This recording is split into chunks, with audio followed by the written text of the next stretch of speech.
Good day, we are from Group 1. We'll be presenting about population control policy, restrict or implement. In this video presentation, I, Nurin Batrisyia, will introduce our topic and discuss about the central issue and also similar case. My group mates, Mohammad, Haziq, Haqimi, will be talking about the first three tests, and lastly, Mohammad Waliuddin will be presenting about the last test and conclude our video presentation. Without further ado, let's get right into it. Fears that we are too many are nothing new. In fact, as early as the 18th century, an English writer by the name Thomas Malthus warned that a growing population will eat its way through the planet's finite resources, condemning millions to die of starvation. We haven't exhausted our supplies quite yet, but with the growing population, sooner or later, our planet's ability to support all of us comfortably does appear to be under threat. One of the solutions proposed by a bioethicist at Johns Hopkins University in Baltimore, Travis Reader, is to reduce birth rate, in other words, population control. Some governments have taken the initiative to restrict individual rights of having offspring and restricting the number of child per family. Some other countries are, however, against such population control policy, claiming that it is against human rights. So the issue here is regarding the population control policy, which had received opposition by some countries that claim it is against human rights due to the restriction of having offspring and limited number of child per family. There was a similar case where one-child policy official program initiated in the late 1970s by the central government of China purpose to limit the great majority of family units in the country to one child each to reduce the growth rate of country's enormous population. But the policy produced consequences beyond the goal of reducing population growth. The country's overall sex ratio became skewed toward males. In late 2015, China's one-child policy was replaced by a universal two-child policy. The new policy will allow almost all Chinese people to have their preferred number of children. For the test, the first test is the harm test. The affected parties are the country, the society, married couples, and the environment. As for the country, if the population control policy is implemented, the country would have more stable economy, while if the policies is restricted, the economy of the country would be unstable due to poverty caused by overpopulation. The welfare of the country is more guaranteed if the policy is implemented, while overpopulation may result in disease, starvation, and war if the policy is not being implemented. And the country would have constant fertility and mortality rate if the policy is implemented, while high fertility and mortality rate if the policy is restricted. As for the society, if the policy is implemented, the society would have better employment opportunities, while overpopulation may result in mass unemployment if the policy is restricted.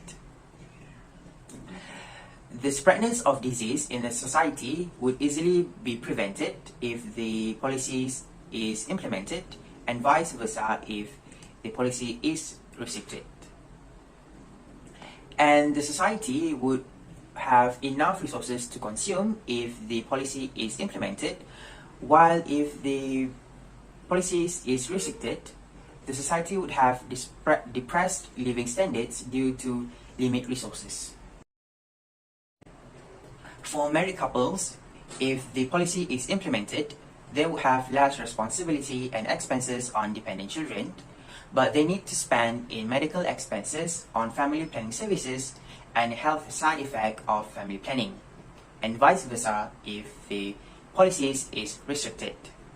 And lastly, for environment, if the policy is implemented, there will be less consumption of resources and waste products and low chances of environmental degradation, and vice versa if the policy is restricted. Next is faith test. In Islam, Muslims believe Allah nourishes and sustains those who have children. In the Quran, chapter 17, verse 31, Allah said, "Do not kill your children for fear of poverty. We provide for them and for you. Indeed, their killing is ever a great sin." In Christianity, Christians believe that God had given human beings the power and command to increase the human numbers in the world. In the book of Genesis, chapter 1, verse 28, God blessed them and said to them, "Be fruitful and increase in number. Fill the earth and subdue it. Rule over the fish in the sea and the birds in the sky and over every living creature that moves on the ground." In Buddhism, traditional Buddhists believe that only being a human can a soul achieve nirvana, so limiting the number of humans necessarily limits the number of achieving nirvana. Buddhists view birth control is acceptable if it prevents conceptions, but birth control that work by stopping the development of a fertilized egg are wrong and should not be used. And for professional tests, World Health Organization (WHO) has published a family planning handbook titled "Family Planning: A Global Handbook for Providers." WHO encourages all national health systems and other organizations providing family planning services to consider the newest edition of the Global Handbook as a key document to help ensure the quality and safety of family planning services. As for Malaysia, National Population and Family Development Board (LPPKN) under the Ministry of Women, Family and Community Development of Malaysia (KPWKM), LPPKN provides reproductive health services such as family counseling, family center, clinical services, mammogram subsidy program, and community program to help women and men towards healthier and prosperous lives.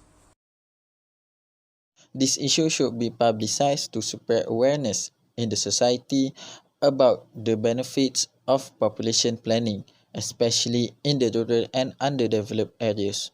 Although there might be some disputes among the parties who is pro and against the population planning. In conclusion, population control policy should be implemented. When the policy is effectively implemented, everyone will get the benefits. This policy helps women to prevent pregnancy health risk and unintended pregnancies, therefore reduces the needs of unsafe abortion. Give married couple the choice to limit the size of their family, promoting social and economic development and security in the country, and protect the environment.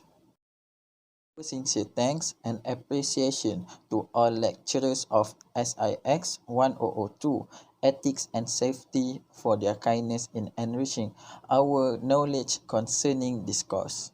We also would like to thank Dr. Nur Hidayah binti Mohammad Taufik, our PBL slot lecturer, for her caring guidance and assistance throughout this semester.